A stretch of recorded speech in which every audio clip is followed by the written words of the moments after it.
All right. Yo. Coming to you live from Philly. It's the number one rated Paulie Tony Fusco show. Yo. As always, Paulie Fusco here with Tony Fusco and Tony.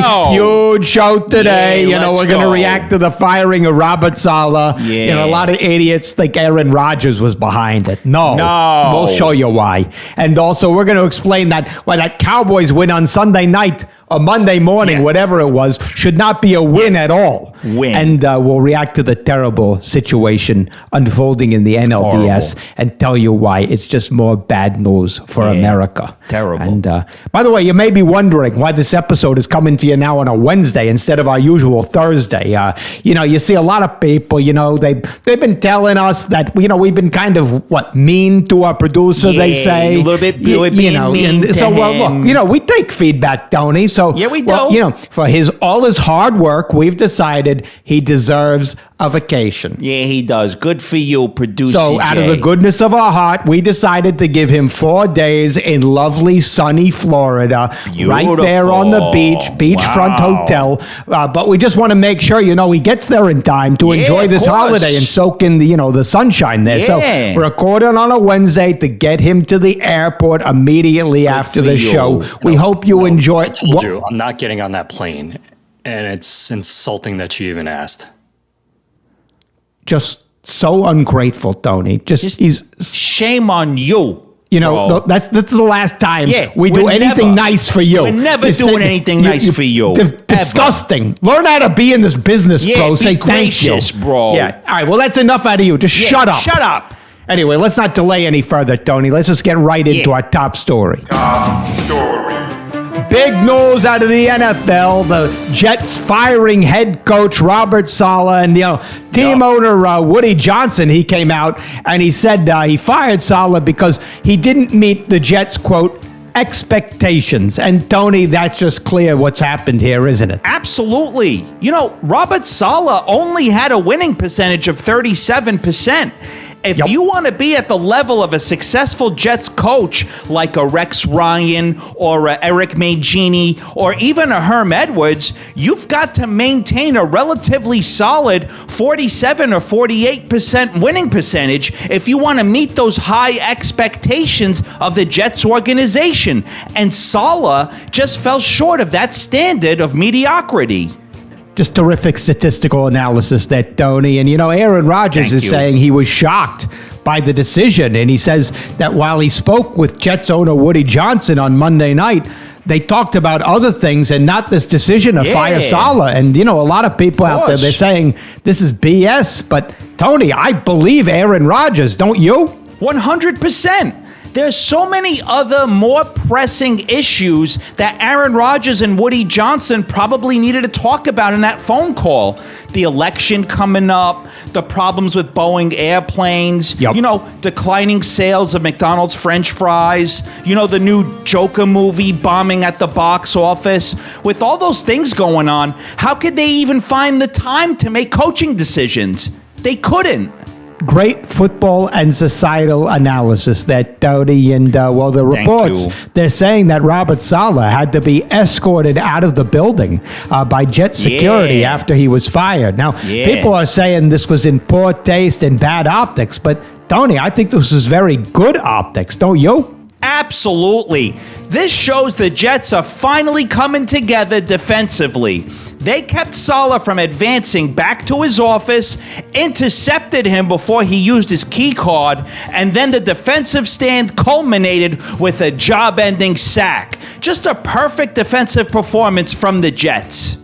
Excellent breakdown there, Tony. And, a lot of people are saying that now with Saleh gone, it's time for the Jets to bring in Bill Belichick because he and Aaron Rodgers have similar philosophies. I mean, not when it comes to football, but when it comes to dating. They both like hot young girls who have big followings on IG. It makes total sense. Yeah, and they could go on double dates to movies, the roller rink, help them study for finals. It's a perfect match. It truly is, Tony. And well, now let's move to something that's not perfect, which is the Cowboys, who quote unquote beat the Steelers the other night. The Steelers, Anyone who watched that game knows that win, quote unquote, should not count, right, Tony? No way. The Cowboys had an unfair advantage in the fourth quarter. Yep. They were on Central Time. Yep. 12:30 a.m. in Pittsburgh is only like 10 or 11 p.m. in Dallas, which is when the Cowboys are usually just getting ready to go to the strip clubs. Yep. That's when the Cowboys are in their element. Yep. And also, just for the record, it's called Sunday Night Football. Yep. Technically, anything that happens on Monday shouldn't count. Yep. Therefore, we have revised the final score as Steelers 17, Cowboys 6.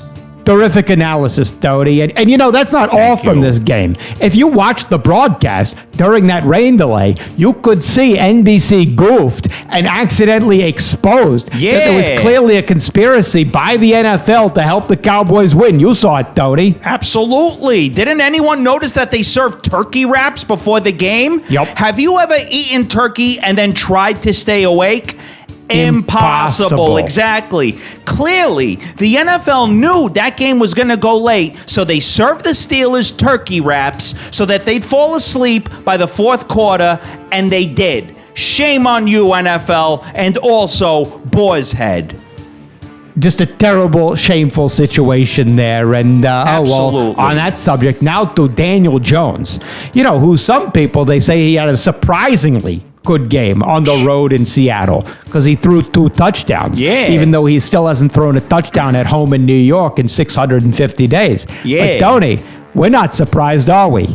Not at all. This just proves our theory. The further Daniel Jones gets away from angry, hateful Giants fans who shatter his confidence and ruin his spirit, the better he plays. Yup. He goes to Seattle, boom, suddenly he's Phil Simms. Yup. This is why, by my projections, when the Giants play the Panthers in Germany on November 10th, I predict Daniel Jones will throw 9 touchdowns and shatter every NFL single game passing record. Just amazing predictive analysis there, Tony. And, now speaking of hateful fans, we got to look at Cleveland, where these Browns fans are saying the Deshaun Watson trade is the worst trade in all of sports history. But, Tony, these idiots, they just don't get it, do they? No, we all know if you want to run a successful franchise in any business, there's one thing that matters most.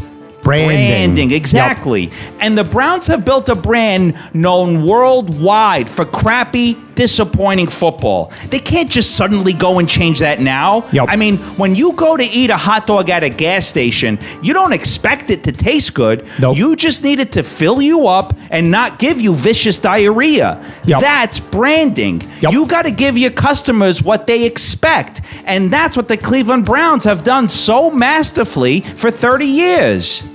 Just terrific football and also business analysis there, Tony. And, now let's get to baseball. And just a terrible situation unfolding in the NLDS, where once again we see a sight all too familiar in this country.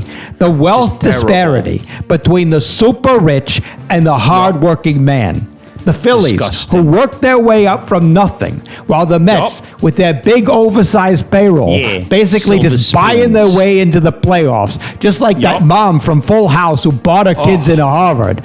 You know, bring up entitled. that chart just to show this show the disparity. chart. Look at this. These are the current baseball payrolls, and as you can see, the Mets all the way on the left at the top, while the Phillies are way down the list. And that just shows the sad state of affairs in our country.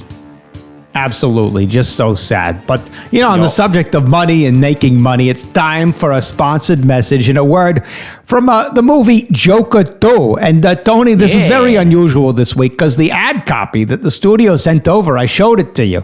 You know, they're clearly taking an unusual approach to selling this movie Very as unusual, it enters unique. just its second week in theaters. I'm just going to go ahead and read this as they sent it, okay? Here we go. Play that music. Are you looking for some alone time this weekend? Right now, you can see Joker 2 in a theater all by yourself. Why sit at home alone when you can have a whole theater to yourself?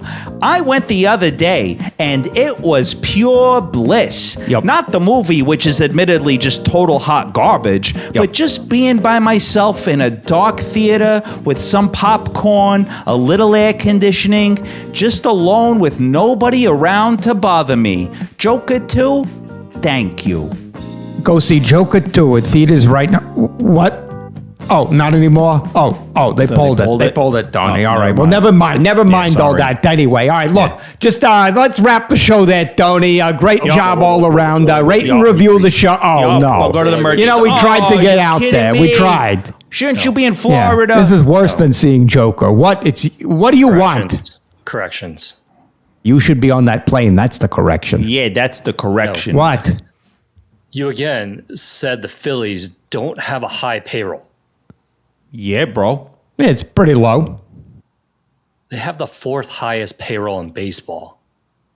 You know, you could just look all of this up. Oh, well, you know what I'm going to look up? How to kill a producer. Yeah, you know, you remind me of the Mets. 40 years and no ring. Oh, that's Good one, it. Tony. Great All right, words. let's get out of here. No. What? What? It's also not called Joker 2. Yeah, it is. Yeah, it's the second Joker movie, bro. What do you think it's called? It's called Joker Folie à Deux. That's the official title. Oh, yeah, well, you are going to be Joker falling off my balcony. Yeah, they're making a movie about your sex life. It's called Jerker. Oh, now you're stop done. that. You should be on a plane to the That's it. airport right go to the now. airport. We're calling the Uber. And you know who's calling us to be on the show next week? Just booked Super Bowl hero, future Hall of Fame, and Nick Foles will be on the show. Wow, let's don't go. Forget, You don't want to rate miss it. and review this show on buy Apple all the Podcasts. merch. Go right now. Buy all the merch. And Buy Tony, it all. great job as always. Same to you, Paulie. Another flawless show. There you go. We'll see you people next week. See ya.